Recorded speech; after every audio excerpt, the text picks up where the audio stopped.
Soba tukola tutya teri atu kati oli otya sef teri bulungi sirina tabu obulamu kulikayo lwajjo olaba tugezaako okukola ebintu ng'ebintu bye tukola oba oli awo bigezaako okugasa n'obutabeera wanja. By the way nina ekintu kye nali njagala okugamba luli oba naalibadde kubira na simu kubuuza naye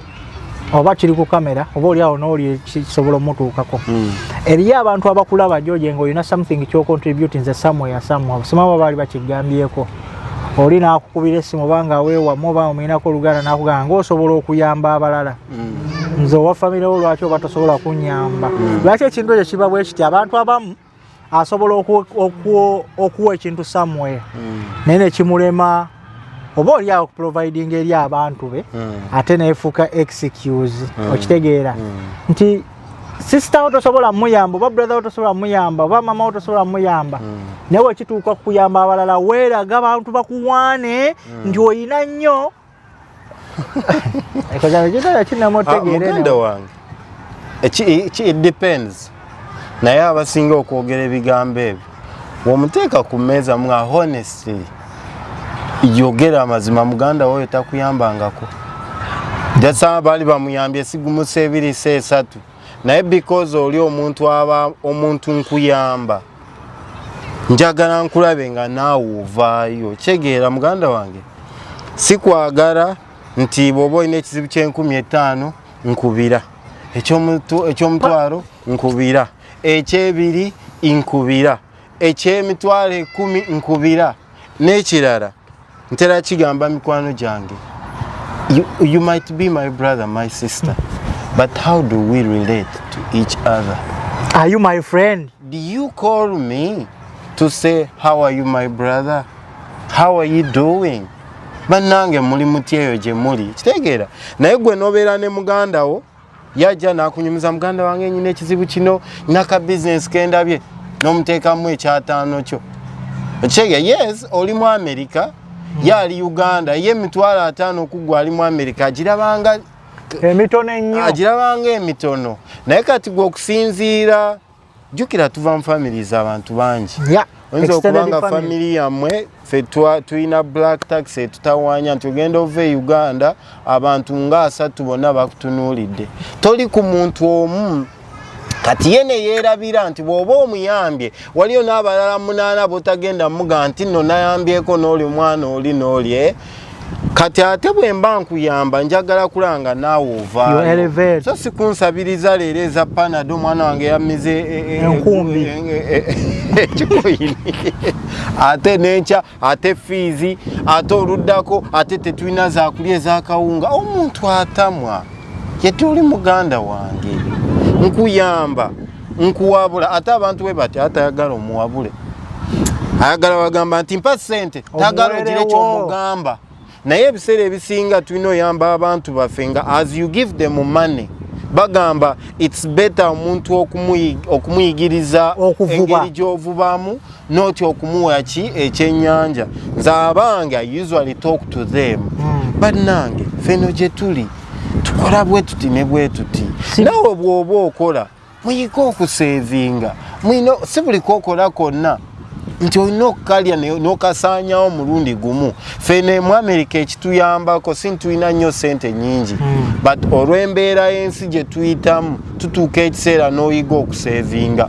kyewali tokola yo financial literacy etuuka negazuwa nogamba okay ng'omuntu nina kubayo ne ke bayita ka emergency fund mu nsawo. By the way ogedde ku ekyo ekintu and financial literacy kyenjogedde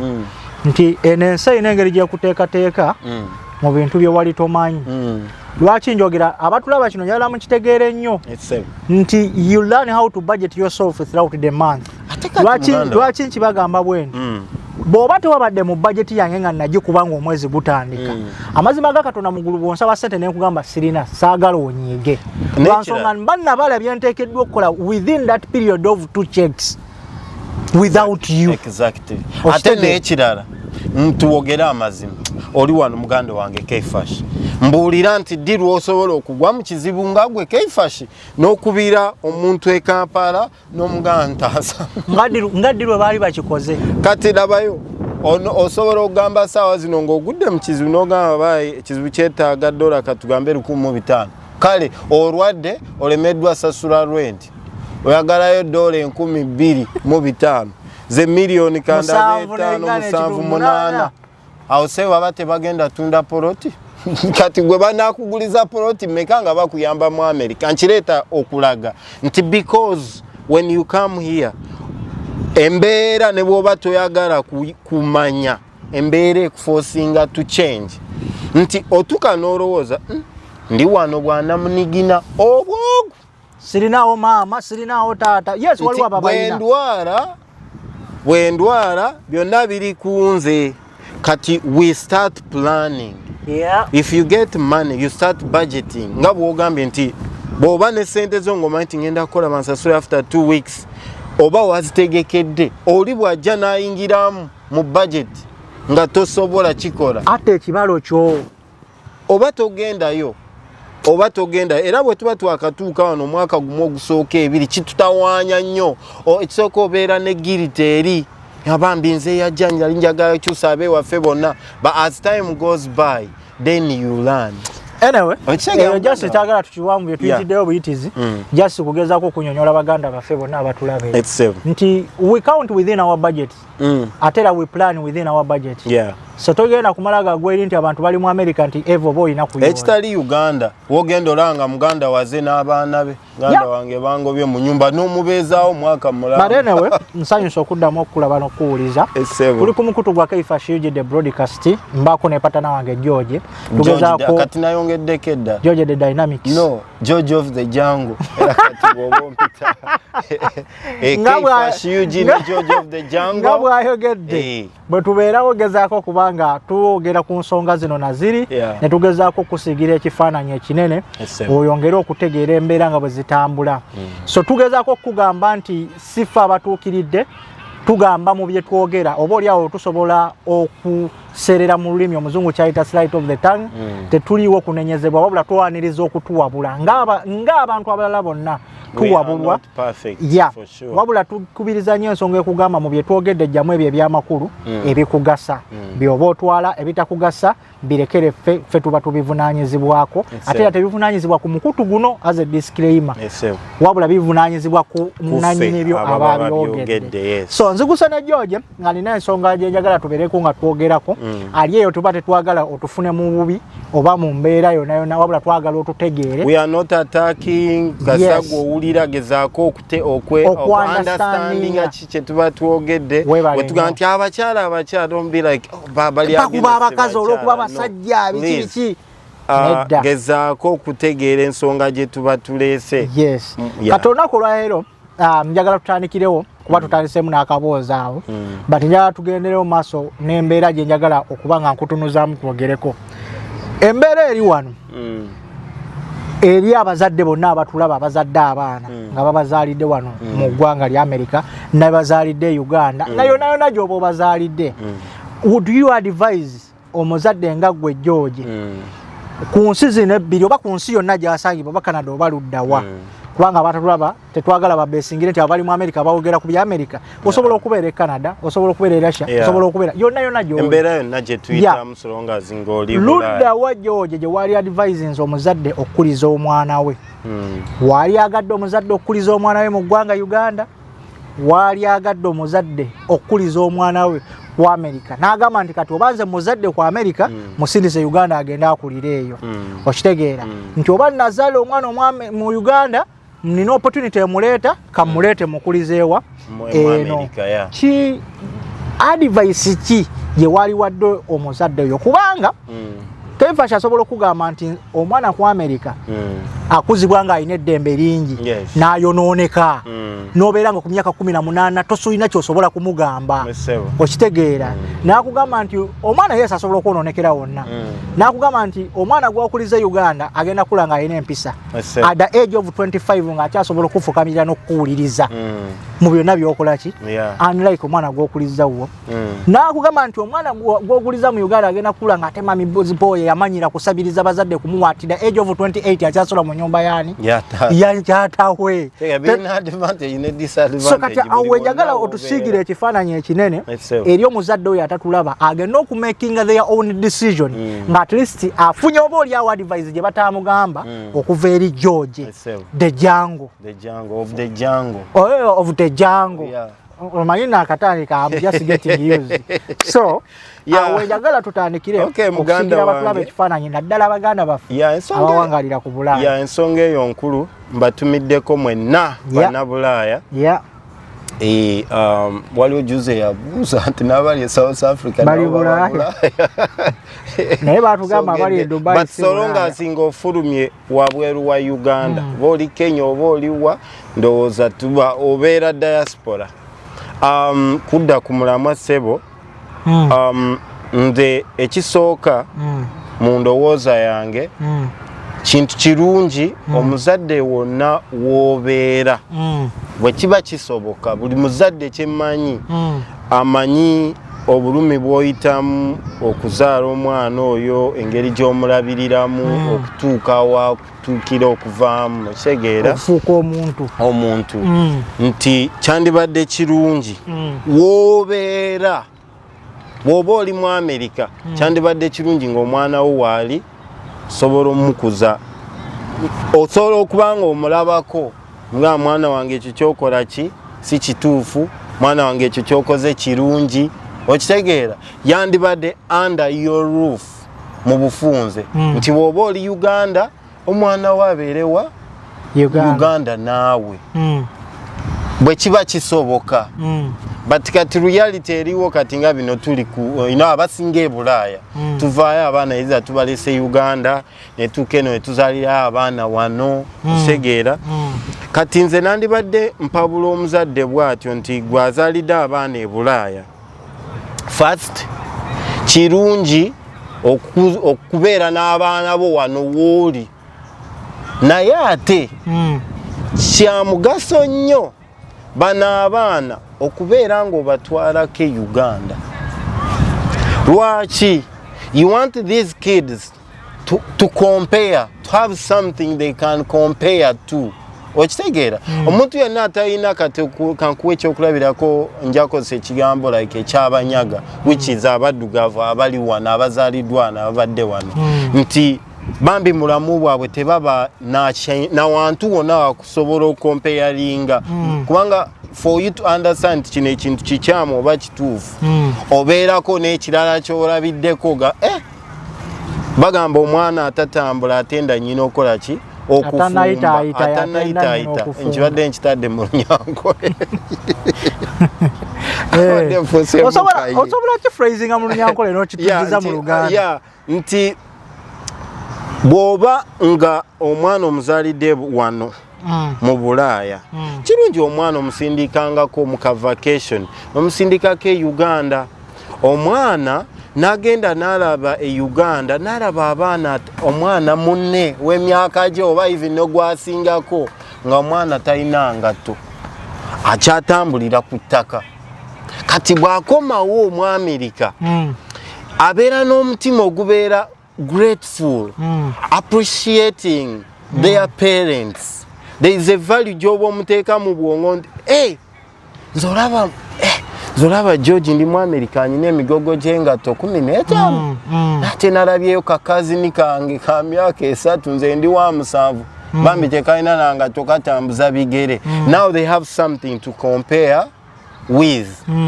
Ekyo kintu ky'oba omubuildinga mu bwongo oba omubuildinga to see things in a different way. Kubanga omwana wa wano omuzaala ogenda mu ddwaliro nga maama amuzaala abamu tugenda mu theatre ne batukkiriza ino ne tubalaba nga bafuluma najja mwena mumulabirira mugulira buli kimu ebitoyiza azirina mu mayumba bwakula kumuteeka muziddeeke yagwa mutwala okigera both parents abeera n'omukwano ogwo gwonna okumupampinga preschool mwaba mutwala muvugeyo omugyeeyo mupiikinge n'okusoma kuno okw'obukulu kwe twandise mu primary wano zibeera grades nti omwana abeera mu bulamu obweyagaza okitegeera because here they protect kids so much nti balina emirembe n'eddembe lyonna omwana tusobola mukubako tusobola kukola ki naye kati bw'omutwalako e Uganda omwana n'alaba abaana banne nti bwe nkola ensobi taata asobola okumpisaamu ekitegeera oyina ekifaananyi ky'omuleetera to compare naye kati wano sometimes kids take things for granted kubanga ate ng'omwana ye aba takimanya bw'oba oli ng'omwana weeyisa ng'omwana byonna ebikolebwa you think life that's how life is but buli bw'ofuna chance omuzadde n'akutwalako e Uganda oba yonna gy'ava ng'abadde ava Nigeria nga yeewaabwe n'agendako e Nigeria n'alaba ab'e Nigeria bwe beeyisa alina kyajjayo gwe kyotategeera mu ekyo bw'oba azaalira omwana e Bulaaya nze sandi ku advise entwala omwana akulire permanent akulirewa eri gye wava oba mu Africa oba Uganda oba Kenya oba whatever mwana beera naye wano but muwe exposure that's the right word mutwalengayo labe bajjajjabe mutwale yako labeko ku bakazini okitegeera kiina engeri gye kigenda omubuilding up mentally ekigenda omuyambako eyo mu maaso ng'akuze even to have responsibility okula nga ali mwana wavunaanyizibwa n'ekirala abaana ba wano olw'okuba nti oluusi bambi bakuzibwa ng'omuzadde omuwa everything jukira byoba omanyi mu mutwe ogwo bidependinga ku ebyo by'olabye nti kati obulamu aba abulaba like afunamu akantu katinne kamuterebula kitegeera n'akirabanga ye ku ye kiba kinene of course when you compare to a kid ali mu myaka gye gimu n'owe Uganda byayitamu owawa n'omusekerera busekeze era bulijjo bambe mikwano gyaffe abamu abadde wano tumanyi obasekera najja n'akunyumiza ekizibu nga yalaba kizibu kye kigagala mutta naye ate gwe nga wabiyitaayita mudde olw'embeera yeeri but it's good always nzadde beera n'omwana wo wooli faayo wogenda omwejjirako ekyo kikole nga maybe nga last solution toyina bosobola mulabirira nga like embeera ezze that's when you can let your child go nti omusindika akule ne bajjajjabe omusindika akule ne babakojja okitegeera but muwengayo exposure agende ewaabwe alabe bwe beeyisa afune that exposure kino kineeta ku kibuuzo eri omuzadde awangalira mu ggwanga lya Amerika nga akugamba nti nze njagala abaana era ngenda kuzaala abaana mu mukazi gwe tuva mu nsi emu naye omuna Uganda oba mukazi yenna n'agamba bula kanzaale abaana nga bwe mbasindika e Uganda abaana abo basobole okukula n'empisa of course omwana oyo aba mu America era okufuluma eggwanga I think owninga passport ya America but omuzadde oyo amusindise mu ggwanga lyattu lya Uganda ogenda okukula ng'alimu empisa ekyokubiri okukula ng'ali exposed n'engeri abantu gye beeyisaamu nzija ku mbeera egamba nti omuzadde ono ekimusindisa omwana mu ggwanga lyattu erya Uganda nti kikuzaayo wali eri ku kyoyogeddeko nti wano omwana agenda kukula ng'atatya muzadde we ekyo kimanyi wano abaana baboggolera abazadde ekitali mu ggwanga lyattu ki ekitali mu ggwanga lyattu Uganda omuzadde ono ogenda kujja omuzadde ono agakansindika omwana akule n'empisa aweze emyaka 10 n'emeka muzze atandika okwengejinga wano asome ng'olwedde alinamu ziri empisa zaawa wadde wano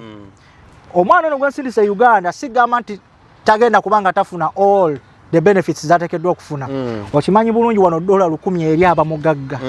lw'omuspendingiddeko omwana ono omuzadde agamba simumye benefits zalina kufuna wano e Uganda mutwala mu international school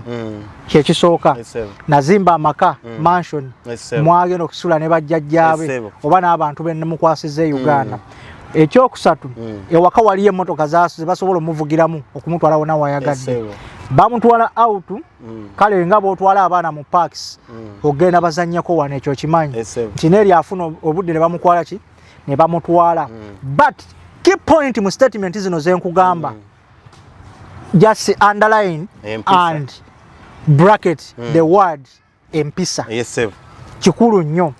kubanga tukirabye wano kati kino kyange tekiri ku statement eno tetukirabye wano nti abaana bangi omugamba asejagereza ku mutabani waffe kubanga ekyasaba mukama akitwala eri tugambe n'omugamba kandeta erinnya lyonna nti Derek I don't want you to do that nakugamba no mom I want to do that biki nga bobamanyi nakugalulira n'oluyi nakola ki nti omuzadde ono ku kiribuzo kyendeeta abirabyeko bye yakola ki bye yeewala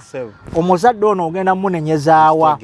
kyogamba kiba kibi okwejjako omwana kale akule n'empisa kati kankubuuze bangi osobola okulowooza bwotyo naye nga tekiba kituufu kati kankuwa ekyokulabirako muganda wange ozadde omwana wano oli wano maama waali wano right kagatteko wano n'omwana takkirizibwa kuba gwe kyogedde kubibwa nanti nkikugira gwe yo statement izo oyagala osindika omwana abeere Uganda mbw'ayiga empisa kati my question will be ani agenda omuyigiriza empisa gwe gyotali eyakuza sibuvunaanyizibwa soko ogenda genda just njagala kigattireko would you believe okufuuka successful kyoli olunaku olwaleero there is no effort of your mom kati nja kiku nosokoddemu ako njagala oddeyo otandike ku statement my effort nga bwe yali mu maama wange akomaawo kyembadde njagala tonyonnyola the question was brief effort yokufuuka successful kyoli is there a lot of your mom kati does your mama qualify to be a mother of the sagala tukayane nze njagala nzimbe statement yange kutogende mu maaso erondese kati awo mweri mama wange yandabirira kimala nakufuula kikyoli olunaku olwaleero kimala kati nkyaleeta ekyo mbadde nkubuuzabuuza nzimba question yange what would you think nti the person eyakuza from day one n'akuwa empisa ezikufudde kikyoli mu community olunaku olwaleero nga everyone could talk about George of the Jungle why would you think nti omuntu oyo cannot mentor nature the same person you brought on earth to be like the same as his dad or her dad oina mama alright oina mama just nja kuwa a small answer wali olabyeko mama we nga bwabeera ne muzukuru yes mama asobola kuba ku muzukuru we lwaki nedda kati let me give you let's example ya mama wange yenyini munatusonyiwa kino njala nze mama wange mwami w'oluyi abakubira ddala nze owange bwe kitwatagana kumpisa kubanga mama nze owange yankuza ngamba ekintu kimu if you don't become this you're not going to be like togenda kufuuka muntu kyoyagala kuba mu nsi singa okuzibwa nga buli kimu osuubira kifunanga bw'oyagala okitegeera muganda wange tudda ekibuzo kyabadde nti ddala kituufu nga bano kubanga gye bali abantu naye nti yazaala bw'asindika e Uganda kyeyeesingako nti mbumpisa muganda wo kyagala okuŋŋamba abaana bonna e Uganda balina empisa si bonna family kyoyagala okuŋŋamba wano gwe tonaba kulabayo mu baana abannauganda abalina empisa ntonaba balabayo nga baana bazaaliddwa wano nga babannauganda benakalabyeko nedda kati kitegeeza nze I can take you to of course sagala generalizing nti bonna mba generalizing kubanga gw'aboolabyeko kati nawe nsobola okutwala mu families zemmanyi embale whereby singa baba bakutuukiriza kiri kye nagambye nzikiriziganya n'ono omuzadde nti omwana mu holiday osobola omusindikayo e Uganda n'agenda n'abeerako ne banne n'abeerako ne jjajja omwezi oba emyezi but bwe tuddayo kwona omuntu bano abaza kuba waliyo abazaala nga literally it's like waliwo bazaala balinga abatategedde why would you give birth n'okwata omwana n'omusindikira maama we yakumenyekera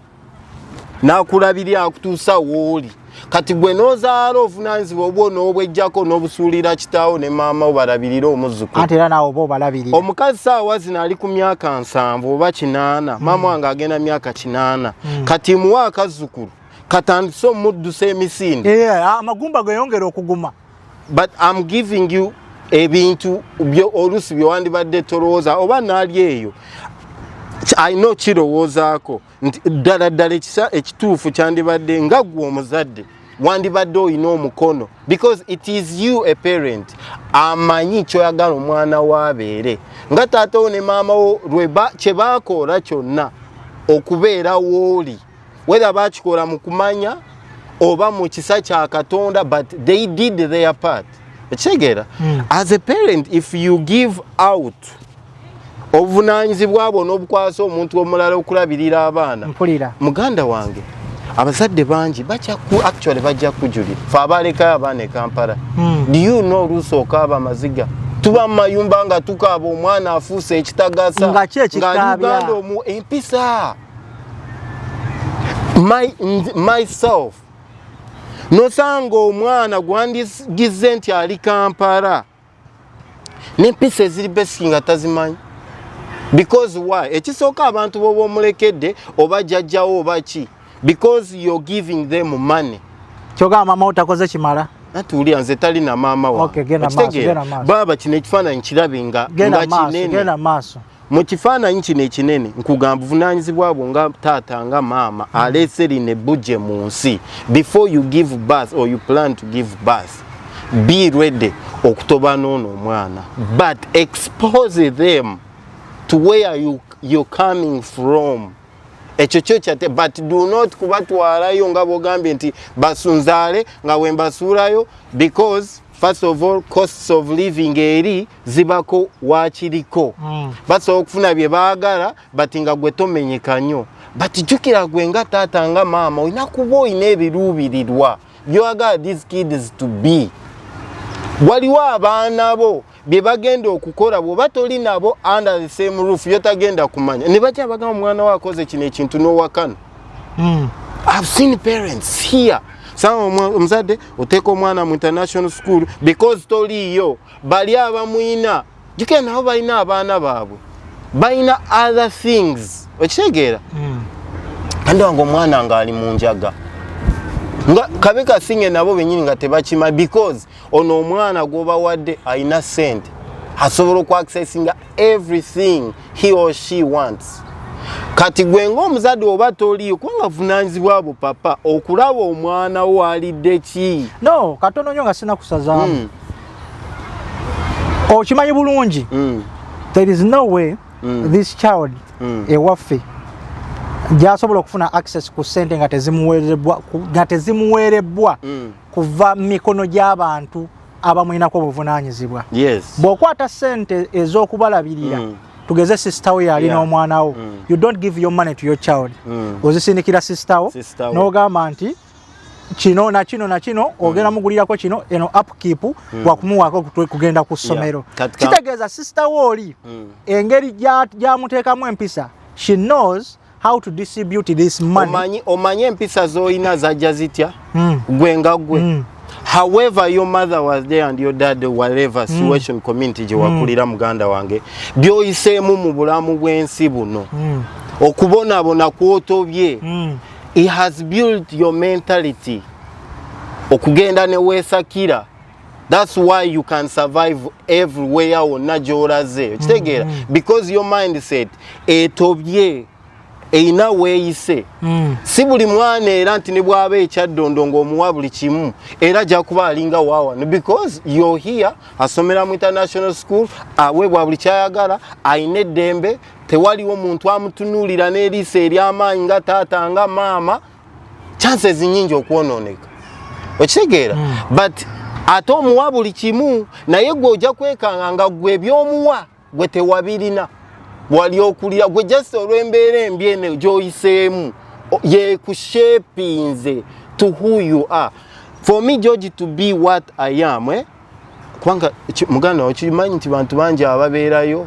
nga bwana bwambaata kati kyogamba eno statement wali ogikozeeko kyogamba I let my son or my daughter to suffer because I also suffered when I have a chance to look after them. And I thank God that I graduated successfully in what I'm doing. But I let them suffer because I want them to be like me.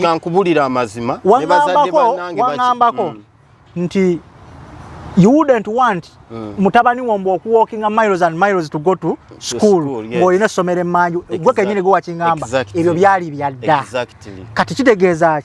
I have a chance. Why don't I provide what is necessary? Not what they want, but to provide them with what is necessary. For example, bwe school fees, daddy asobola providing on time. Bwe bitabo, daddy asobola bitekawo. Bwe kuba genda konti genda for vacation, daddy agenda kubanga akola ki ng'atuwa. Wabula so sibba wekyo bo kye baagala tukolechi tubawe. Kati is the case with the children here. Nti bo bage bo providing with what they want. Okitegeera, but not what is necessary for them. Njagalo kitegeera kyoyogera, right? But anyway nja kuwa my side gwemaliza kati lwaki nkugamba bwentyo nze mbadde ngezaako kugamba nti area gy'okulizaamu abaana in most of the time ematalinga kinene, but the freedom eyaweebwa amawanga nga gano kyegasinga nze ku side eyange kiri ekintu eki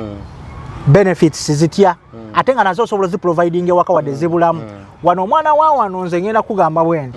nkyagenda okusinga ewa Uganda health care okitegeera education njogera ku kintu eyaffe eri more theoretical than practical okitegeera nti tusoma nnyo ebitatugasa ate wano bakusomesa mulamwa okitegeera. Ekyokubiri being successful sikiwakana kandi I don't doubt that omwana asomedde wano asobola okubeera successful than omwana akoze eki ate nze kikigamba nti omwana oyo mutute Uganda nti omwana oyo gyagenda okubeerera ddala obulamu bwe no. Nze nkuwadde example omuzadde oyo ali eyo atutta abaana be mu ggwanga lyattu Uganda atutta abaana okubatendeka empisa at the age of 15 I believe omwana waba amaze P7 ewaka ng'agenze mu senior 1 senior 12 we baba bali kati amuzizza eyo ze bayita gundi ki high school 1. Yes, kati amulese at the level of high school atandikidde wano okusoma kitegeeza agenda kufuna the better education gye yeetaaga wabula with a vision of good manners. Lwaki njogera nti ku good manners nti akomayo waka n'afukamira sibyotanno daddy sibyotanno mami kati wano ne mutandika omulaga the real love of being a parent nga mumulaga direction ekulembezebwa empisa okitegeera. So nze omuzadde oyo yali eyo nena gyali I agree with you of course 100%. Buli mwana asaana akulira emikono gyani gyataata nga wakyogedde nti gwomanyi the way you want to raise your kids, but it's not always too late at the age of 15-14 at the age I would say even kutula P7 by 13-12 years omwana bamaze P7 omukutu omulese at the age of that George you can still make an impact enene nnyo ku mwana oyo ate okimanyi nti egyo emyaka abaana baba batya nnyo bakadde baabwe naddala ewaka kuba embooka ebeevuga kati ajja ne mentality eri nti ene mistake egyenkola ng'amanyi ne wano webiri embooka egenda muyitako nekyongera okuba nga kimugumya. Yes wadde gana amasomero gye tumutwala gongera okukyuka. So kati njagala tutandikiraawo nga tusinziira ku area where you raise your child from. Kati era muganda omulamu tegunakyuka. Nze nakugambye ekisooka muganda wange. Myself, I talk from experience. Okay? I have a child who is in Uganda. When mwana ajja neegatteko wano. Because singa nti si bukwakuliza bweno government gye tulimu biki teri omuzadde yandyagadde mwana we. Eno waliwo abasobola nti nze nkyagala nga bw'okyogedde nti naagala omwana abeere eri yabeere wano but ddala bw'oba omanyi ky'oyagala kituufu n'obeera n'omwana wo w'obeera olw'ensonga that doesn't mean you don't have to expose this kid. Naye bw'owejjako omwana n'omutwala wantu abeereyo emyaka 5-10 bw'ayiga mpisa muganda wange baana bangi abavudde Uganda nkulayirira so omusi 2 si 3 si 4 bendabyeko wano wetwogera ku America ne bajja omwana ngola mwana alinga muntu mulamu asirikamu awo abantu kitiibwa just 1 year the next year like nafuuka ekizibu eri abazadde be reason tekyali kati ensi yayonooneka tekyali wawooli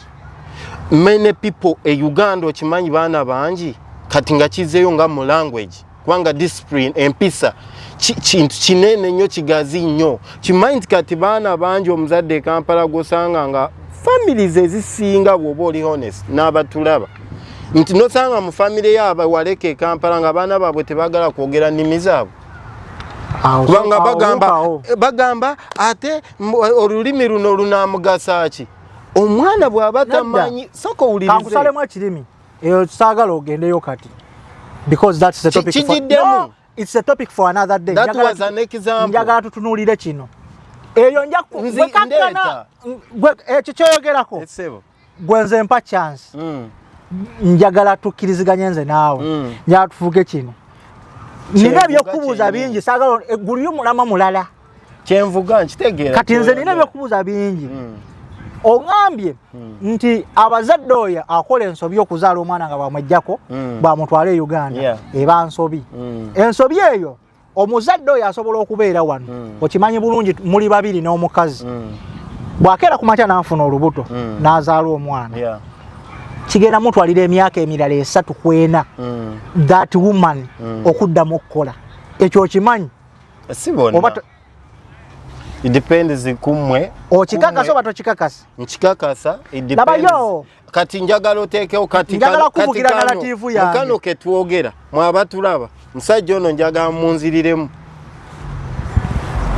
kubanga ffenna tubalabi kyogenda okuŋŋamba nkimanyi ogenda kuŋŋamba abakazi ba wano kati kankubuli abakazi ba wano amala kuzaala abasinga myezi 6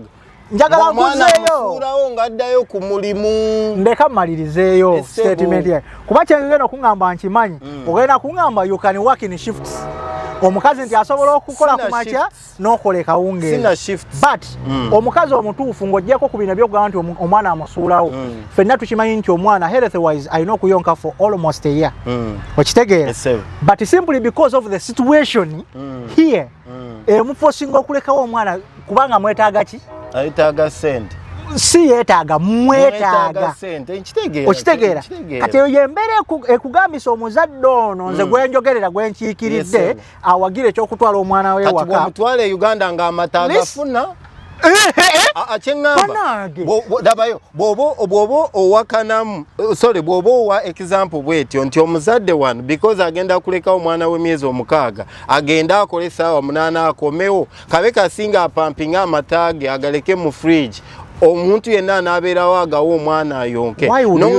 nati kati noŋŋamba nti ekyo tekiri better than nti ate omwana bw'omuzaala ate omusindika ekyaddondo agenda anywa agente okitegeera then kati I would rather let omukyala wano always muganda wange kati kino kankikugamba ow'ekyaddondo saagala onkwate bubi ow'ekyaddondo omwana ono amusindika wa mwaka gumu kyonna kyekiri okitegeera mu kumusindika nga wa mwaka gumu bw'agenda kisobole okuba providinga with time uliriza okwongera okukola okukulaakulana n'okuterereza abaana bano future wajja bateekeddwa obaterereza bati obategese soko owulire waliwo okuterereza abaana n'okubategeka ng'omuzadde bw'oba oleese ebbujje lino mu nsi gwe nga taata nga gwe maama mwabamanyi bano abaana mwagala bakuza ne values ki yes taatawo maama we Uganda bakukuza naye kikkirize saawa zino muganda bw'omubanga taata oyo abazaala abaana bangi boddayo n'olaba abaana batobo like example abazadde baffe abatukuza ffe wetwakulira kati bato baffe boddayo n'olaba bato baffe abali myaka 14 15 nga bali Uganda. Do you know they are spoiled? Nga kitango wange yankuza nga sebo musajja akuwanika ne ku muti nga saawa zino muto wange ali Kampala tubeera mu meeting nganzo omukulu nze ntya taata muwe ekitiibwa naye omwana ato omuto gwazadde ng'akuzeemu nga mugamba tolina ky'oŋŋamba papa ebintu byakyuka ekisooka tulina omukopperezo twajja saawa zino ne bagamba tewali kuba baana mu masomero. Mwana omusindika egayaza omusindika mu ssomero tebakyabakuba nga ffe bye baatukola. Kyekiddayo kinenga muganda wange bwoddayo muga Katonda mugulu n'olaba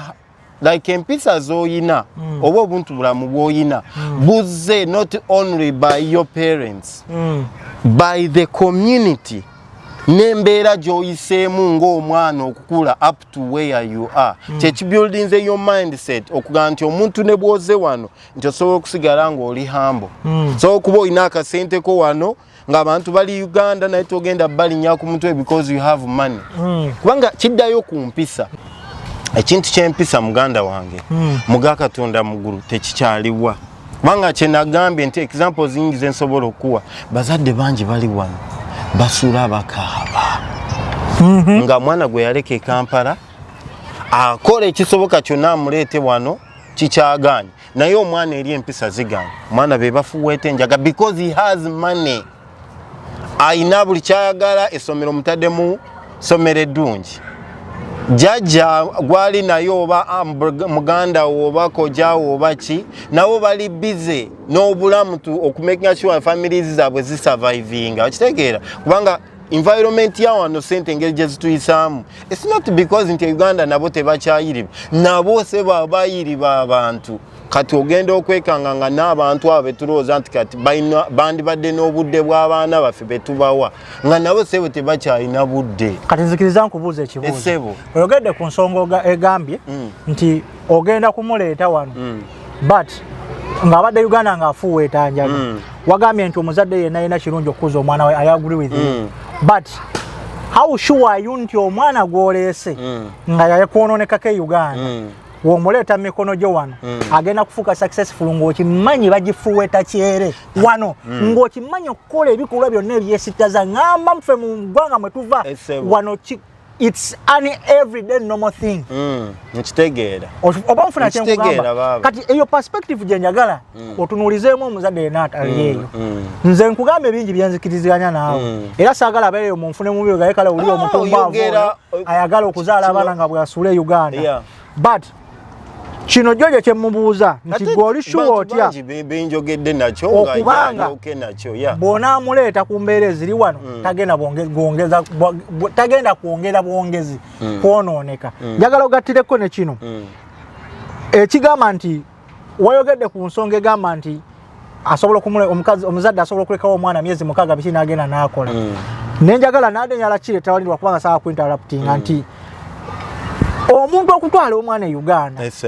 muyinza okuba nga financially wano mubadde mu struggling but nga okimanyi the little you earn here you can help your child and support him or her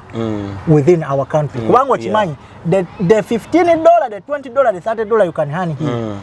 it's a huge amount back home ezisobola okumuliisa n'omwezi. Okitegeera so kati abazadde abasinga nze nagala nkiikiridde oyo omuzadde alaba vision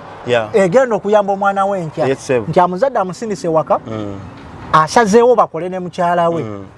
baddeeka bainvestinga ekigenda okuyamba abaana baabwe. Kati muganda wange kozi guno omulamwa gwabadde keyword underline it yabadde mpisa.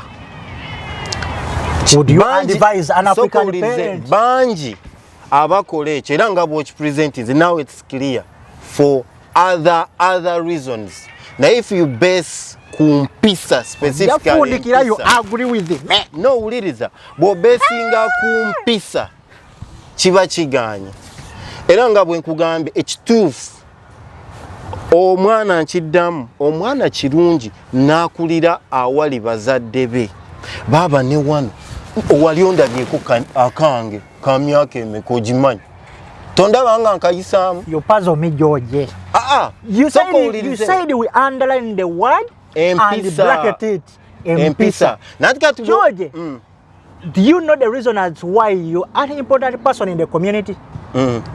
Omanyi lwaki damu ekyo kale mpa any answer. Why would you think someone can run up to you now gamba George I want you to help me here and there and another person can call you George I have this function, would you be part of it? Why would you think people do that? I don't know, maybe I don't know oba kusinziira maybe bwe neeyisa underline the word nati kati kiddayo. Listen, wolowooza mukulabako banaye n'abatulabe George ono mu community mu n'abantu bali badde bamubesingirako nti George ajja kuyamba mu kino singa nkuwadde nkigeza n'abakuddukirayo n'abantu abagenda abayagala support okuva gy'oli bakimanyi si mu bubi kubanga kitegeeza wakuzibwa n'empisa omuntu tomuddamu nga bw'oyagala ne bw'oba tosobole you make sure okufuba okulaba nga you be there for that person oba omuwoza ebbanja lwaki ekyo kyonna bwe kiri lwansonga George gye yakuzibwa nyina yakuzibwa amulaga oba mama yakuzibwa amulaga nti ekigambo ekikulu ekikugenda okufuula successful mu nsi na buli muntu okubanga akwenyumirizaamu kuba na mpisa empisa lwaki tuzoogera wano tukimanyi bulungi the keyword ekikulemera lisobola kuba mpisa mu America kubanga wano bakukuza bakugamba ekintu kimu you are an independent person seeing an American child at the age of 25 24 20 ng'ali maka ga maama we oba bazadde be kiba kivve kuba batandika okusindika ogenda okukola ng'olina emyaka 10 but baba do you know nti waliwo abantu abalowooza bwe batyo lwakuba nsazizaamu nga sinnakumalirayo ndya kubanga bw'ogenda nnyo mba njagala tukyogereko tumalirize so that kiveewo okimanyi nti abantu abalowooza bwe batyo nze mbadde you've seen nina emikwano emizungu nga balina abaana nga mbalaba ng'abazungu bennyini bapanishinga abaana baabwe babakuba empi nkiddayo nga bazaaliddwa wano muganda wange nkugambye nati kati kankulage kiddayo always it goes back nga bwe twadde twogerera luli ebyabafumbo nakiddayo enkuza y'abaana weza oli wano gwenga maama nga taata owa mwana gadgets n'abeera mu kisenge tomwogerako tokola ki just tuba tuli mu byakwerimba ffe we understand these systems in a wrong way ate ffe nga bannayuganda tumanyi okopinga ebintu mu ngeri embi ne tubi understanding in a wrong way ne twagala tunoonyeemu ekyo gwe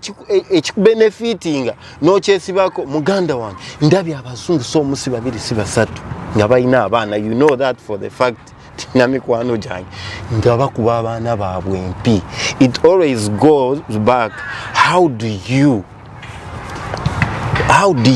like treat your kids obalabirira otya however they are independent omwana wano babakubisa empisa tebakuba mpi but wano omwana wali kye bayita time out ne mu high school zinaki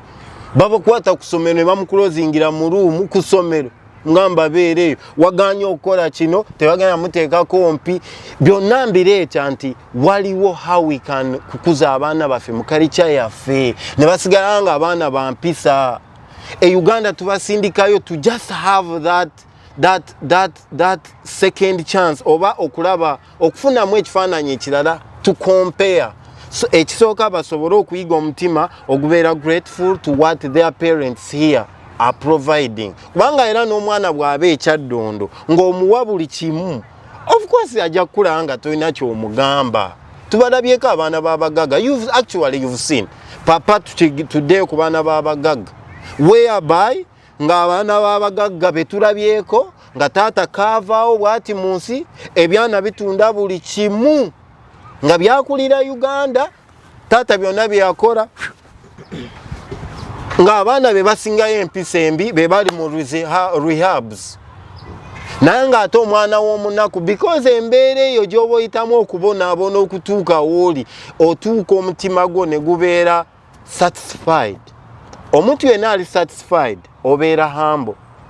because you know where you've come from buli bw'ojjukira amadaala g'oyiseemu okutuuka wooli you always remember okubeera humble nti tobeera perfect ng'omuntu but somehow somewhere waliwo value etakuvaamu kya mugaso nnyo omwana mutwaleko e Kampala abeereyoko katini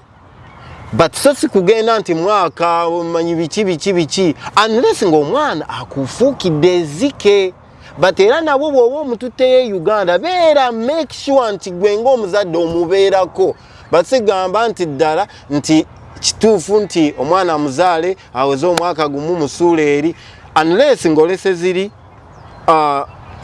ebintu ebirala nti financially manya biki ate era n'omwana gw'osobola okulabirira ng'ali Kampala ng'omuwa buli ky'oyagala ne wano you can make it.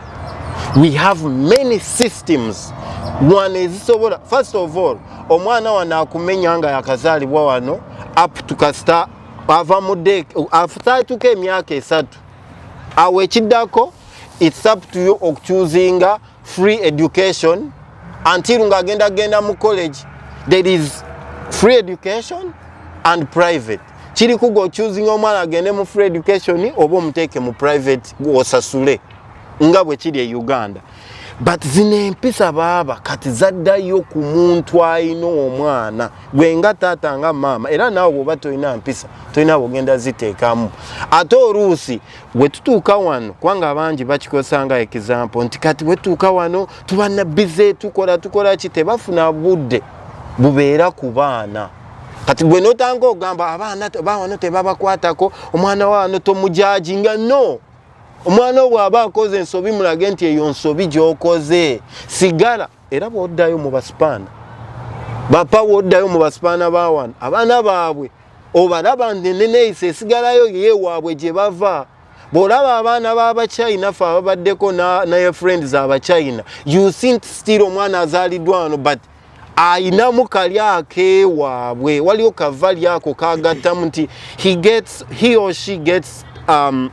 a chance to compare than abantu nkati nga abaddugavu abazaalibwa like batata babadde wano bajjajja baabwe kitegeera tebalabangako nsi ndala ya to compare to twatamu gwe natulaba tuli ku mulamwa okugamba would you advise an African parent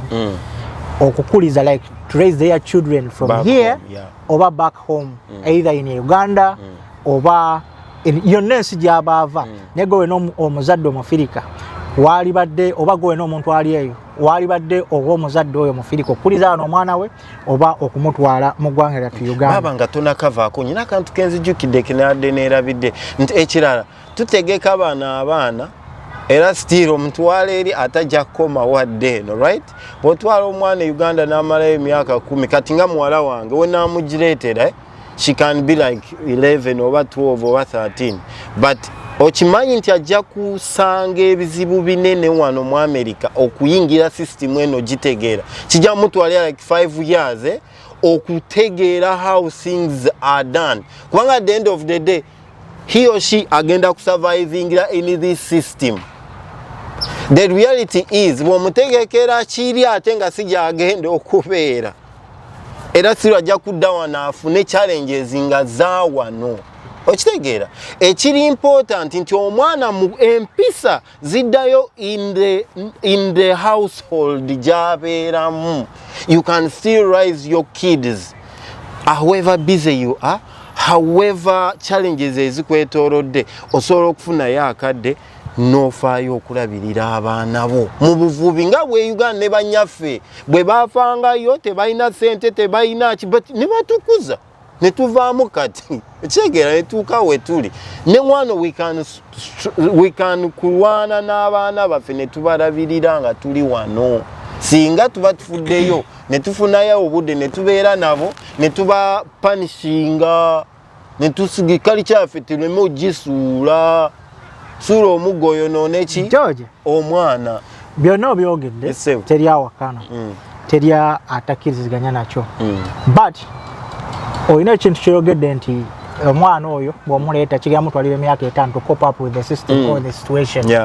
Olaba gwe muzadde we kamuleeta eyakuzibwa ewaka n'okonola emyaka 20 ameka you came here n'otandika okubanga you analyze the system n'ogibeeramu n'osobola ogitegeera. What would you think is such a child oba omwana oyo at the age of 10 12 oba up to 15 tasobola coping up with the situation kati osimba wakati tulabye abaana abakuziddwa wano bazadde baabwe bawangalidde wano emyaka egisinga obungi bali myaka 4 they are here oba kale n'abaana abasinga betulabyeko nja kukigeneralingira ku bafirika abalina omusaayi omuddugavu oba balina kale enzirugavu tubalabyeko most of the time when they communicate they arrogantly communicate to people regardless of the age okitegeera nga abaana bava mu bannayuganda abazaliddwa bannayuganda I don't consider any country but njogera ku baddugavu abali wano n'omusisinkana nze lwaki ndemera ku underline and quote the word empisa bw'oba tunuulira ne baba boogera bubi tebalina mukulu tebaliiko muto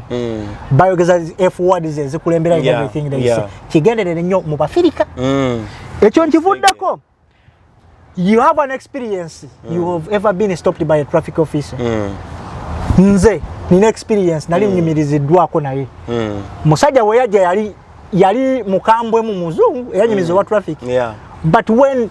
I replied when nayogerako naye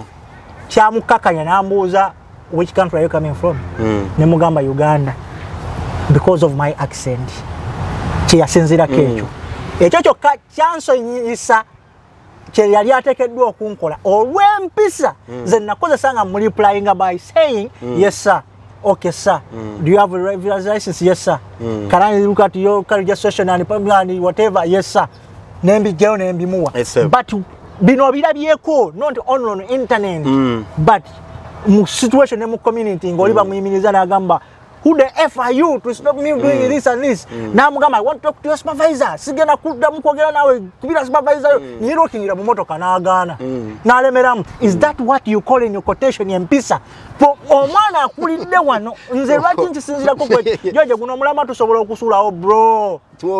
Tusobola okusulawo nze nga nkuwa example ziridinga ku bad behavior. Ez'omwana nti lwaki I would support omuzadde oyo okumusindika e Uganda. Now asigadde n'omwana wo. I'm not against you. That's the decision. Teri ali against. Naye ekituufu kiri That's the decision. Ekituufu kiri nti oyo omwana gw'oli mu kugamba wano gwowaddeko example nakikulaze. He or she akuliddemu ekyo kyokka kyamanyi. Amasaya tuwegiri nnyo bantu. Tunulira abaana banta miliyoni neza ye kati azanya pona. Nati kati kankubulire. Yajja mukulu wano. Kati embadde ngenda okugamba. Because yakulira Uganda kimulemye okwonoonekera wano. Yayina empisa. Nati kwegamba yayina empisa uliriza. Nati kati exactly owadde example because we are saying omwana w'omuzaalira wano musindike but again ogenda kumuleeta abeere wano. Ekyo kiddayo nti gwe eri Uganda oyinza okulowooza yali alina empisa but omubutuufu yali because talina space where mwasobola okwe-expressingira okumanya rights n'agamba nti kino Uganda lwaki tubeera bweti tituli beewombeefu muganda wange tuddeyo kale mbavubuka bannayuganda betulabye mikwano gyaffe abamu tewaliyo b'otunuulira n'ogamba ng'ali wano mukulu nga yakamalawo n'emyaka 3 tulimbe nti nayo system yakamonona n'obalaba naawe n'ogamba I'm sorry sirumbye ati aba system papa leka tuleme okulimba lwaki nemedde ku system George leka nkulage kino nkuwadde ekyokulabirako oleese example y'abaana ate si beebo bokka ne wano mbalabyeko it doesn't matter wawo okulidde ekikulu ennyo abantu abakwetoolodde your father your mother your whatever ekisooka tuzaala mibiri tetuzaala myoyo kitegeera ekiddako ffe ng'abazadde abazaala bano abaana tulina kukola obuvunaanyizibwa bwaffe okulabirira bano abaana okugezaako tubateekemu ekyo kye tulowooza nti kikoze kiki kituufu kubanga ekibuzo kijja kubuuzibwa omwana banji abavudde Uganda nga yakamala wano omwaka gumu siru nayonooneka tulina abaana banji e Uganda abali ku byaga abaana abawala genda ku Facebook open the page olaba obuseegu obuli ekyaddondo sinawakana kubanga nkuleetedde the reason why nti omwana wa wano nti ekibi kya wano nti bw'otuuka wano wabeerawo that freedom nti you can express kyonna ky'oyagala okay but singa omwana yakuzibwa nga gwe Shafiki gwe lwaki teweeyisa ng'aba abaana yadde tulinda same system saakulira wano kyenkugambye nti baaba ojja kufundikira okkiriziganyiza kati nkugambye kati ddayo example eri gyonkubye mukama yakulira Uganda wano ekinene ennyo yakamalawo myaka 5 lwaki ayonoonese bano abavubuka bembadde nkuwa ekyokulabirako basajja bakulu bali mu myaka 35 ng'empisa zaabwe it is just nti eri gye baali baswala ina ali limited. Omanyi muganda wange bagamba nti sente tezitufuula muntu mubi oba ki, zo just zikuwa a chance to expose who you are. Ochegera kati ekimu nti wetutuuka mu America whereby there is this space okola akasente ko o opening up who you really are. Kyenkubuuza lwaki gwe kyolowooza nze nakamala n'emyaka 9 lwaki system tenaba kunyonoona? Kati kyo kyenkugambye lwaki gwe tenakwonoona naye waliwo omusajja akusinza n'emyaka akamala n'emyaka 3 naye bw'omusanga ayogera biri ebigambo byesaagala kwogera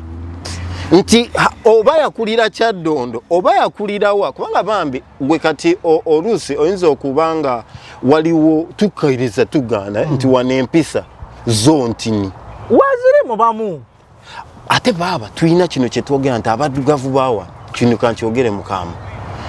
waliwo baganda bafa abawasiza abakyala abaana ababawano betundisa abanyaga muganda wange gwotunulya n'ogamba uwa